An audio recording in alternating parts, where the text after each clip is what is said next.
The Thanksgiving I came back from the dead, the first thing I heard when I started waking up was my wife saying, "If Nathan doesn't come back from this, we have to stop pretending the lake house is still his decision." I could hear a heart monitor beside me, but I could not open my eyes. My son Caleb answered, "Then Trevor should get the company, I should get the lake place, and Sasha can take mom's condo money. That's the cleanest way." My daughter said, "Can we not talk about this like he's already dead?" And for 1 second, I loved her for it. Then she added, "I just want to know whether Dad's investment account still covers the down payment he promised me." My stepson Trevor, the boy I had raised since he was 8 years old, spoke last. "He wouldn't want us fighting. He built everything for us anyway." My wife lowered her voice and said, "If his heart stops, I'm not putting him through heroic measures just so he can spend years unable to take care of himself." A nurse walked in before anyone said more. None of them knew that I had heard every word. 6 weeks later, at Thanksgiving dinner, my wife would ask everyone to raise a glass to the miracle of having Nathan back with us. That was when I finally told them the truth. I had never been as gone as they hoped. My name is Nathan Cole. I was 60 years old when a delivery van ran a red light outside Greenville, South Carolina, and turned my family into people I no longer recognized. Before that afternoon, I would have called my life successful, in the ordinary way. I had been married to Marla for 28 years. We lived in a comfortable brick house outside Greenville, had a cedar lake house on Lake Keowee, and owned a custom millwork company that built cabinetry and interior woodwork for hotels, restaurants, and medical offices across the Carolinas. Cole Millworks had started with me, one rented bay, 2 secondhand saws, and enough debt to make sleep feel optional. By the year of my accident, we employed 32 people. I was not famous. Nobody wrote magazine profiles about me. But payroll cleared, our employees bought homes, and I knew the names of their children. That mattered more to me than a title.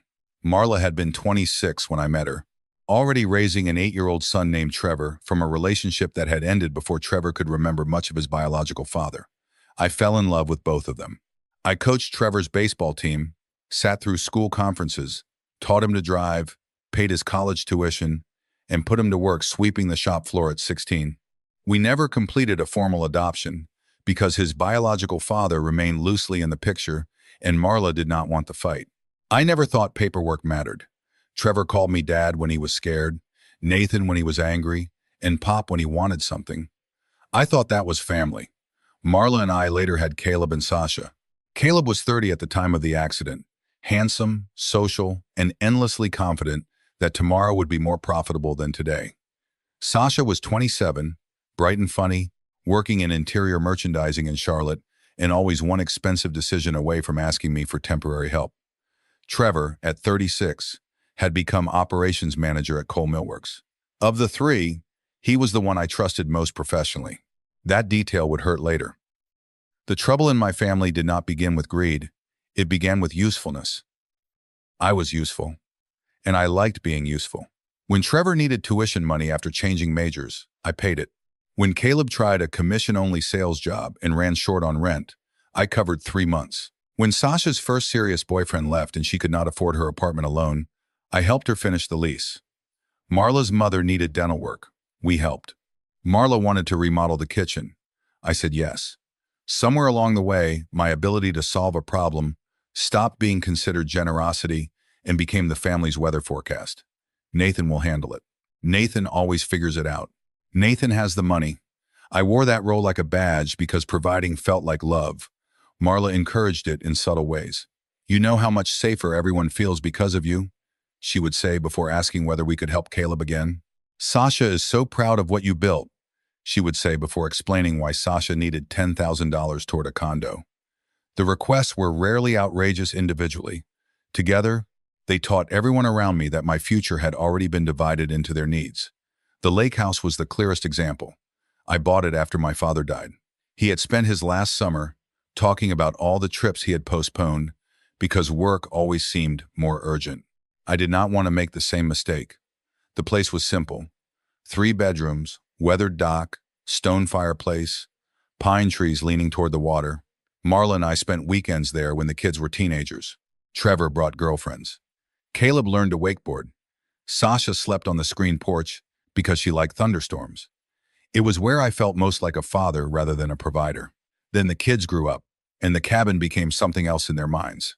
Caleb began calling it our Kiowa place. Sasha asked which bedroom would become hers eventually. Trevor once told a contractor friend that the family would probably modernize the kitchen after the older generation stops caring about the rustic look. I laughed when I heard that. Marla did too. I wish I had not.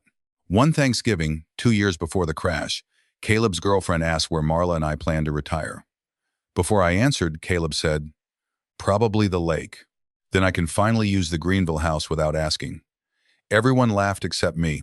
I said, "You know none of you own either house, right?" The table went awkwardly quiet. Marla touched my wrist and said, "He's joking." Caleb raised both palms. Obviously. Later, Marla told me I had embarrassed him. "He is 30 years old," I said. "He can survive learning where he lives." She said I always turned harmless family talk into a lecture about responsibility. That accusation worked on me because I did not want to become the father who used money as control. So I backed off. I kept paying. I kept lending keys. I kept confusing access with closeness. The year before the accident, Trevor asked whether I had made plans for coal millworks after retirement. I told him I had no intention of disappearing, but expected him to have a major leadership role eventually. He heard eventually differently. Caleb started referring to Trevor as the future boss. Sasha joked that she wanted cash instead of sawdust. Marla laughed. Every joke assumed my life was a waiting room for their inheritance. Still, I did not see danger. I saw family being careless with language. Then came the spring before the crash. I refused to give Caleb $60,000 toward a speculative short-term rental near Charleston. He sulked for weeks. Sasha asked for $25,000 toward a condo renovation after I had already helped with her down payment. I gave her 10 and said the rest had to wait. Trevor wanted authority to approve a major expansion at the shop. I said no because orders were strong but unpredictable. For the first time in years, 3 people heard me say no within the same season. Marla began telling me I was becoming tight with money. "You built all this for family," she said one night. "What good is it if everyone has to wait until you are too old to enjoy helping them?" I remember staring at her because the sentence made me feel strangely absent from my own future. "Much too inch to en," I said. She kissed my cheek and told me not to be dramatic. The accident happened on a Wednesday evening in early October. I had stayed late at the shop because one of our hotel projects was behind, and I wanted to review the installation schedule before the crew left the next morning. Marla texted that she was eating with her sister and had left soup in the refrigerator. I remember leaving the building around 9, calling Trevor from the parking lot because he had forgotten to approve a delivery, and teasing him that one day the company would be his problem if he kept earning it. Those words would come back to me in the hospital. A delivery van ran the light less than 10 minutes later. I remember headlights coming from the passenger side, and the strange realization that they were not slowing down. Then nothing. According to the doctors, I had multiple fractures, a concussion, and enough swelling that they kept me sedated while they watched my brain and breathing. I am not going to pretend I understood every medical detail. What I knew was that for part of that time, I could hear people while my body would not answer me. At first, the voices came and went like radio stations through static. A nurse telling someone to lower the television, Marla crying. A doctor explaining that my numbers were improving. Trevor asking whether the shop needed to be notified. I wanted to open my eyes. Nothing happened. I wanted to squeeze a hand. Nothing. Then, on what I later learned was the third afternoon, my family stopped talking to the unconscious man in the bed and started talking around him. Marla asked whether the doctors had any idea when I might wake. The doctor said recovery was unpredictable, but there were encouraging signs. Caleb asked what happened if I did not wake for weeks. The doctor explained that they would reassess care based on my condition. After he left, the room changed. You can hear a change in a room even without seeing it. Chairs moved closer. Somebody opened a bottle of water. Marla exhaled and said, "We need to be practical." Trevor replied, "About the company?" "About everything." Caleb asked whether the lake house should be listed if Marla needed money. Sasha said selling it immediately would be stupid because Dad always said property was the safe part. I had said no such thing in that context. Trevor said, "If Nathan doesn't come back from this, I can keep the company stable. That's the priority." Nathan, not Dad, not Pop. Nathan, the way he spoke in meetings when he wanted to sound formal. Caleb said, "Fine, you take the company. I want Kiowa." Dad practically promised it. I had not. Sasha asked whether the investment account I had mentioned for her future would still cover a bigger down payment. Marla told them to stop sounding greedy. For one hopeful second, I thought my wife was defending me. Then she added, "There will be enough. We just need everyone to be patient until we know what happens." Enough. Like my death was a delayed distribution. Caleb said, "I looked at the estate folder last Christmas. There's plenty." My own son had searched my office. Sasha said, "You looked through Dad's papers?" Caleb laughed. "You've never been curious?" Nobody answered. Trevor said quietly, "The worst thing would be him waking up unable to run anything, and us spending years pretending he's still in charge." That sentence cut deeper than the money. I had raised that man, trusted him with crews, clients, keys, passwords, family stories. Marla said, "If he wakes up as himself, we deal with it. If he doesn't, we make decisions." Caleb asked whether she would keep the Greenville house. She said maybe not. "It's too much for one person." One person. I was lying 6 feet away, already converted into square footage. Then Sasha said, "Mom, this feels awful." Marla answered, "Being prepared is not awful." What I heard next was worse, because it was quieter. Trevor said, "He would want us taken care of." Marla replied, "Exactly." I wanted to scream that wanting my family secure was not the same as giving them permission to rehearse my absence while I was still breathing. Nothing moved. So I did the only thing available to me. I listened. Over the next 2 days, I heard enough to understand that the conversation had not started in the hospital. My family had been discussing my assets long before the crash. Caleb took a phone call near my bed and told someone, "If Dad doesn't recover, KOE probably becomes available by spring." Sasha asked Marla whether I had ever changed my mind about helping with a second condo investment. Trevor told an employee on speakerphone that all major decisions should come through him until ownership questions are clarified. Nobody was stealing money. Nobody was forging signatures. In some ways, that made it more painful. They were doing something ordinary and intimate, treating my life like a schedule that had slipped into the next phase. On the 5th day, Marla sat alone beside me for nearly an hour. I hoped she would talk to me the way people do when they think a loved one cannot answer. Instead, she called her sister. "I feel horrible saying this," she whispered, "but part of me is relieved the arguing stopped." Her sister asked what arguing. Marla said, "Nathan has been saying no to everything lately. The lake house, Caleb's investment, Sasha's condo, Trevor's expansion. Every conversation becomes his decision because it's his money, his company, his property." Her sister said, "Well, technically it is." Marla was silent. Then she said, "That's the problem. We build a family around one person having the final say."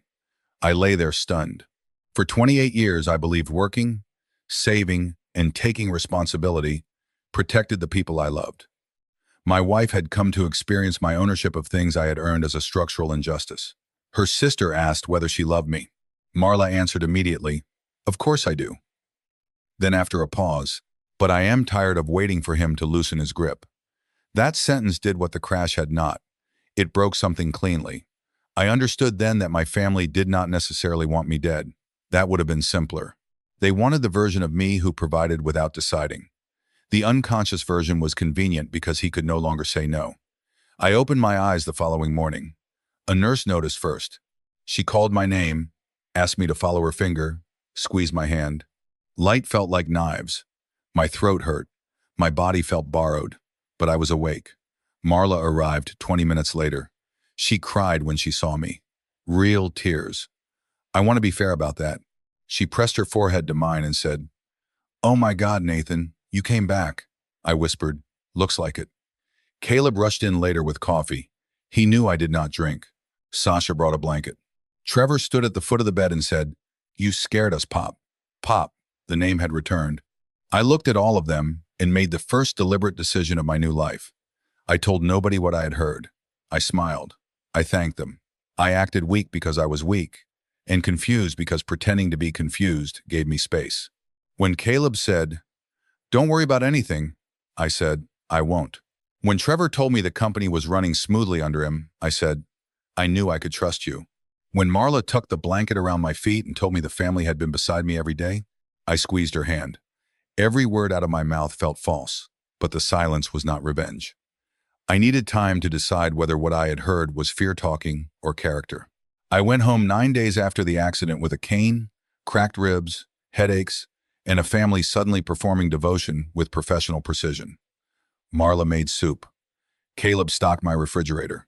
Sasha posted a black and white photograph of herself holding my hand at the hospital with the caption, "Nothing matters more than family. So grateful Dad chose to fight his way back to us." The post received hundreds of likes. I stared at it until the irony made me tired. The same daughter who had asked about her down payment, while I lay unresponsive, had turned my recovery into a tribute to family loyalty. I did not comment. Trevor came by each morning with updates from the shop and gently suggested I remain out through the end of the year. "You've earned the rest," he said. Maybe I had. But I also noticed that he stopped bringing detailed numbers unless I asked. Caleb asked whether he could take the lake house key just to check the pipes. I told him I had already arranged it. He looked disappointed for half a second. Marla noticed. So did I. The clearest evidence came from something painfully ordinary.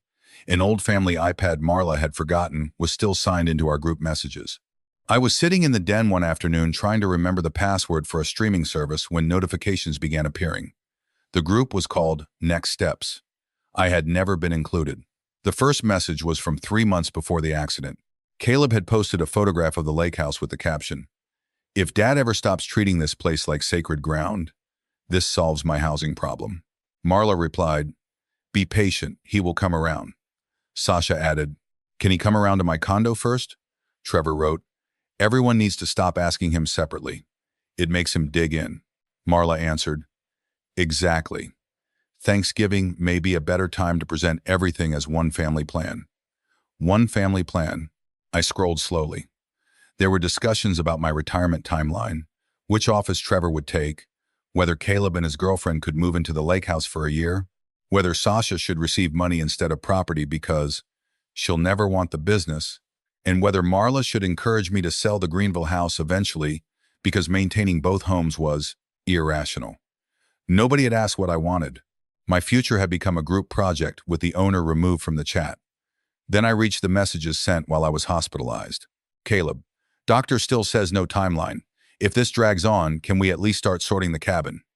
Marla, "Not yet." Sasha, "This feels gross." Trevor, "It's not gross to prepare. Dad would expect me to protect the company."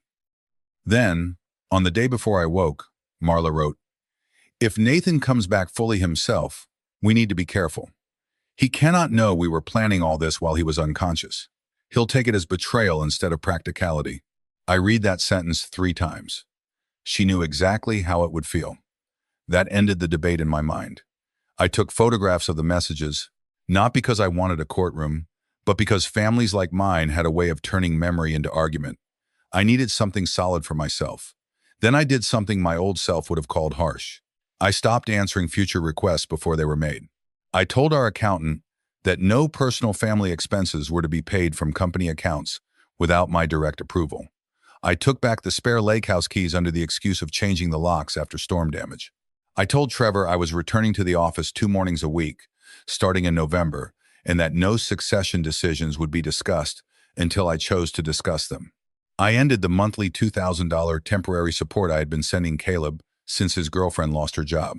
I told Sasha the additional condo money was no longer planned. I did not explain why.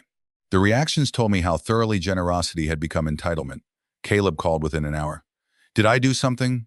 "No." "Then why are you cutting me off?" "I'm not cutting you off. I'm ending a transfer." Same thing. There it was. Sasha said withdrawing the condo help after basically promising was unfair. I reminded her I had said I would consider helping. She told Marla I was becoming controlling after the accident. Trevor was subtler. He told me I should not make major decisions while recovering from a brain injury. "Which major decision?" I asked. "Coming back to work. Changing financial routines. I'm just worried." "You're worried I'm making decisions about my own company?" He went silent. "I'm worried you're pushing yourself." "Then let me be tired." Marla confronted me last. She stood at the kitchen island one evening while I sorted medication and said, "Everyone feels like you came home different." I nearly died. "I know. That should make you want family closer, not push people away." "What am I pushing away?" She listed the transfers, the keys, the business access. I looked at her. Those are things. You said family. Her face tightened. You know what I mean. I did. The arrangement was family. Access was family. My generosity had become the language everyone mistook for love. Still, I said nothing about the hospital.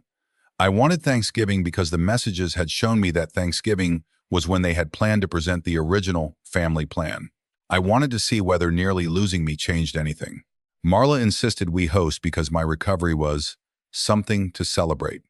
She invited her sister, our children, their partners, and 2 longtime family friends. Then she hired a photographer for what she called a miracle family portrait. I almost told her no. Instead, I agreed. I wanted one final look at the family I had spent 30 years building before I decided which parts still belonged in my life. Thanksgiving arrived cold and bright. Marla set the table with our wedding china and little handwritten place cards, as if presentation could make any room innocent. The photographer came before dinner. She arranged us in front of the fireplace. Marla beside me, Trevor on my left, Caleb and Sasha on the other side, partners and relatives layered behind. Closer, Marla kept saying. Everybody squeeze in. I almost laughed. For years, I had held everyone close with money, property, work, forgiveness, and the certainty that Dad would fix the next thing. Now all she needed was 3 inches for a photograph. The photographer told us to smile. I did. The picture would later become useful for one reason. It captured the exact last minute my family believed the old system was still intact. Dinner began with nervous jokes about my accident. Caleb told a story about me frightening the nurses by trying to stand too early. Sasha said she had never been so scared. Trevor raised his glass and said, "To second chances." I watched Marla. She smiled beautifully. Halfway through dinner, Caleb brought up housing. Of course he did. "Since we're all here," he said, "Maddie and I have to be out of our lease by February. Could we talk again about Kiowe? Just 6 months, maybe a year."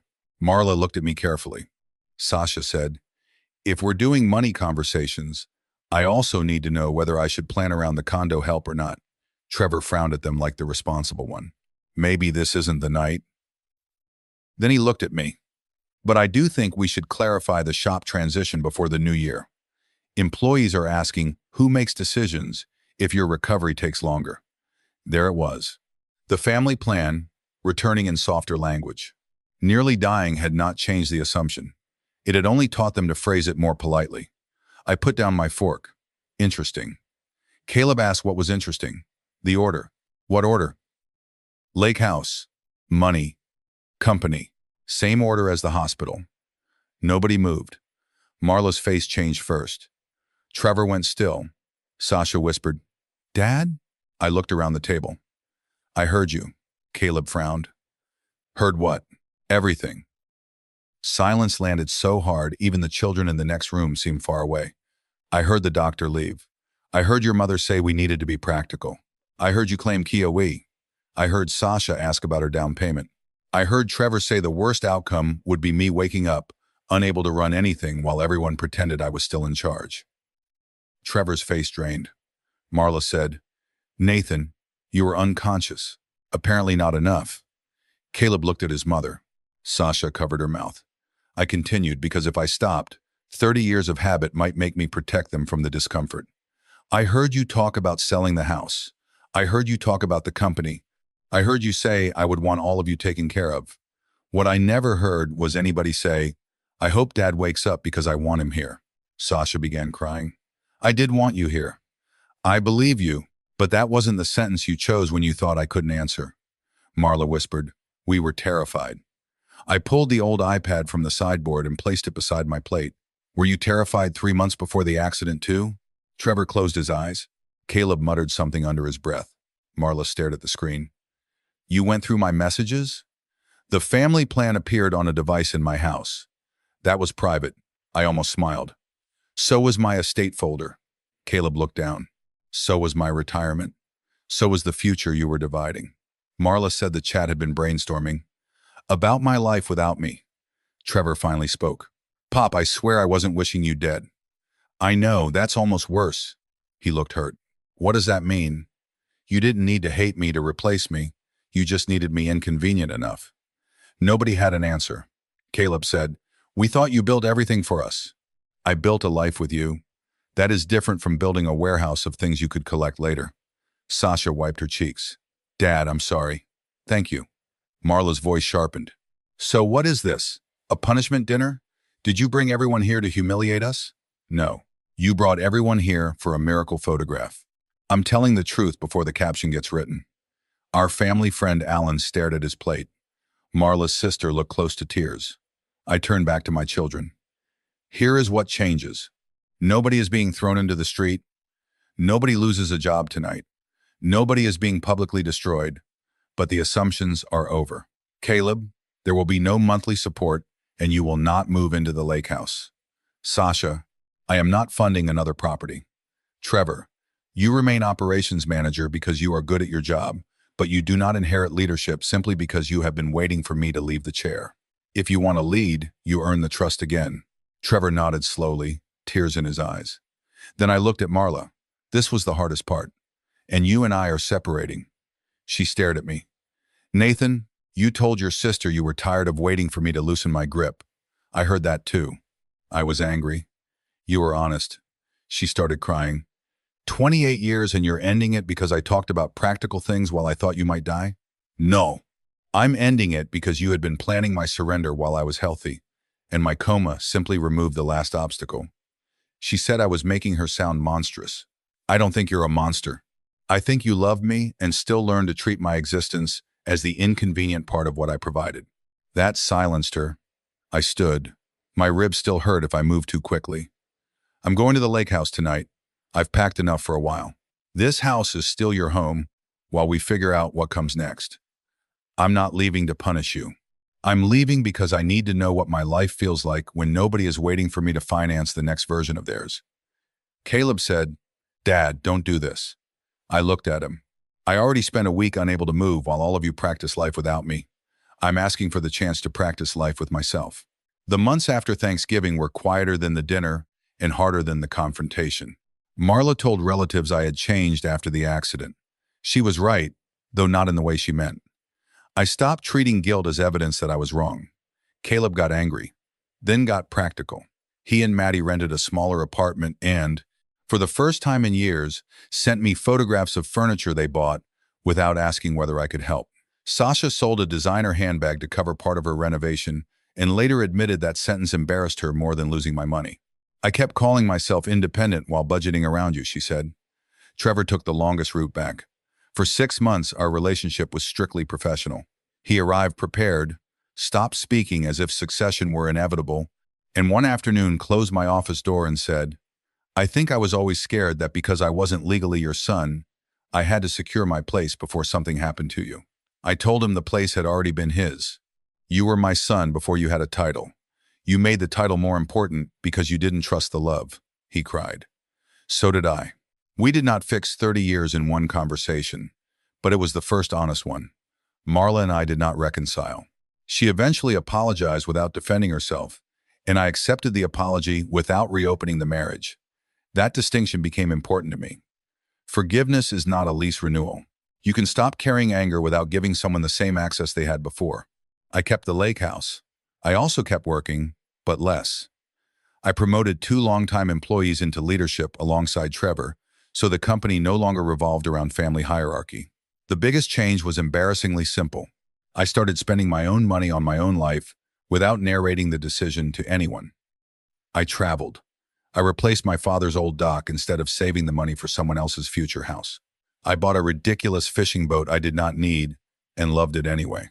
The following Thanksgiving, I invited only people I genuinely wanted at the lake. My sister, 2 close friends, Trevor, and eventually Sasha.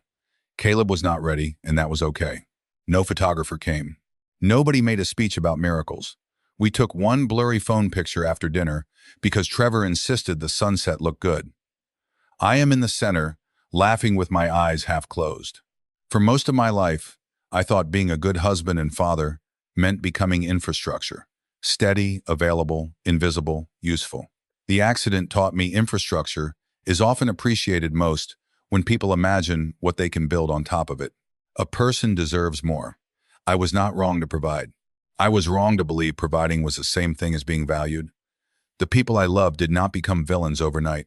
They became entitled one small assumption at a time, and I helped by treating every assumption as easier than conflict. Self-worth at 60 was learning that love does not require you to pre-spend your future so other people feel secure. It was learning that I built this for my family can still include the man who built it. And it was understanding that some relationships only become honest after you stop protecting everyone from the consequences of how they treated you. So tell me honestly, if you woke from a near-fatal accident and learned your spouse and adult children had already been dividing your home, money, and life while you lay unable to speak, would real remorse and changed behavior ever be enough for you to rebuild those relationships? Or would hearing them plan a future without you be something you could forgive but never truly come back from?